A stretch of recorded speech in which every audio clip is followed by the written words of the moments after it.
Okay, let's dive right into this explainer. Today, we're looking at an absolute masterclass in how everyday tenants successfully turn the tables on a legally disastrous landlord setup. I mean, we're talking about a real-world case study here, a rental dispute where the tenants didn't just pack up and walk away. No, they systematically compiled their landlord's material breaches and literally wrote their own settlement.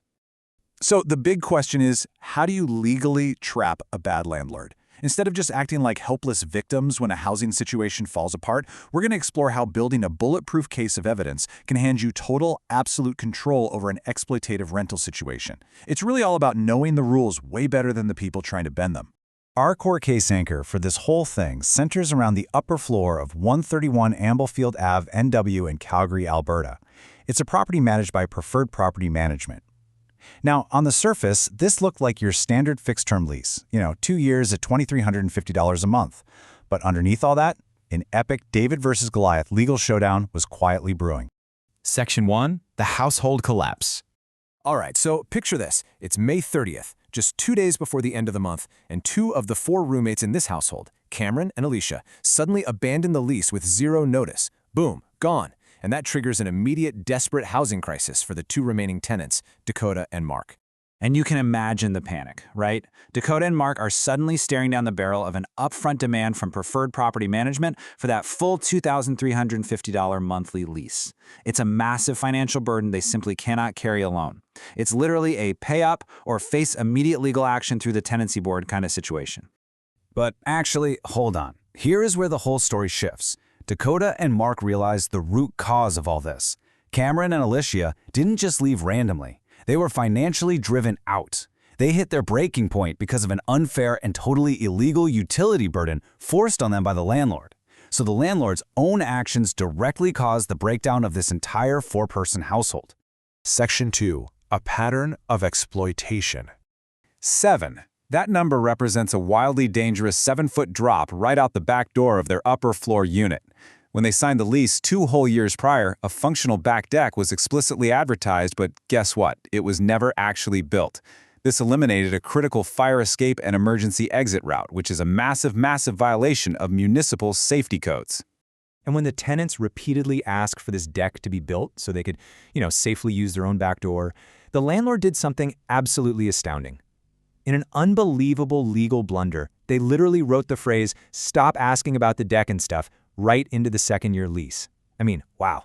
By doing that, they handed the tenants explicit, written proof of bad faith and willful negligence. They essentially proved they knew about the 7-foot drop hazard and were actively trying to bully the tenants into silence.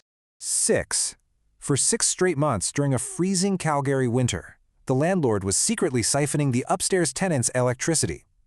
See, they were finishing renovations on a separate basement unit, and contractors were routinely leaving the basement furnace blasting on high with the windows wide open to move materials. And this entire construction zone, it was powered entirely on Dakota and Mark's dime. It was just this systematic long-term pattern of exploitation. Look at how this maps out. In month 7 of the lease, a female tenant moves downstairs. The landlord tells her utilities are included, but the upstairs guys get no financial credit at all, completely absorbing her usage. She moved out 4 months ago, leaving the heat blasting on high right on their tab. Then we have the 6 months of open window winter construction. Finally, at the beginning of May, a new male tenant moves downstairs, and the landlord tells him the exact same thing, utilities included. Once again, you have Dakota and Mark left holding the bill for his entire first month of spring and summer usage. So the crucial point here is this massive double standard. The landlord is telling the downstairs tenants the rent has utilities included, while Clause 18 of the upstairs lease strictly states they're only renting the upper floor. Yet the landlord was illegally forcing the upstairs tenants to pay the entire property's actual bill without any split. They were basically double dipping, collecting utility money from the basement while forcing the upstairs to subsidize the entire building. Section 3. The Smoking Gun. Then, late May into early June, just days after the household collapsed, Preferred Property Management panicked. Suddenly, at the 11th hour, the landlord stepped in and abruptly took the utility accounts into their own name. And this, right here, is the smoking gun. This desperate move is a massive, implicit admission of guilt.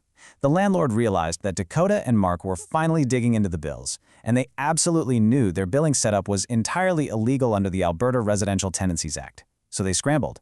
They tried to cover their tracks before an official tenancy board audit could even happen. Section 4.